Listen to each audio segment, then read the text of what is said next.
নমস্কাৰ সকলোকে apex build and constructor পৰা পাৰ্টনাৰ ভিতৰত আপোনালোকে দেখিছিলে কিদৰে আমি ফাউণ্ডেশ্যনৰ কামখিনি কৰি আছিলোঁ।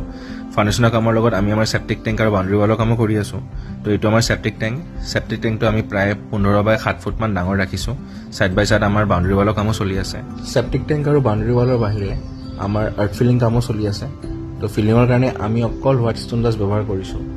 হোৱাইট ষ্টোন ডাষ্ট ব্যৱহাৰ কৰাৰ কাৰণটো এইটোৱে হ'ল কি ষ্টোন ডাষ্টে আপোনাৰ বেছি ষ্ট্ৰেংথ দিয়ে ফাউণ্ডেশ্যনটোক আৰু কম্পেক্ট কৰি ধৰে। তো এই ষ্ট্ৰেংথ আৰু কম্পেক্টটোৰ কাৰণে ফাউণ্ডেশ্যনে বেছি ষ্টেবিলিটি পাব। প্ৰায় আমাৰ ইয়াত আধা ফিল আপ কৰা হৈ গৈছে। ছাইড বাই ছাইড বাউণ্ডেৰী ৱালখনো প্ৰায় 3 ফুটমান ওখ হৈ গৈছে আৰু ওখ কৰিব লাগিব। তো এইটো একচুৱেলি আমি এটা 4 BHK 3000+ square Fitr single story building নিৰ্মাণ কৰি আছোঁ। ছিংগল ষ্টৰী মানে হৈ গ'ল আপোনাৰ এখন 7 টকা ঘৰ।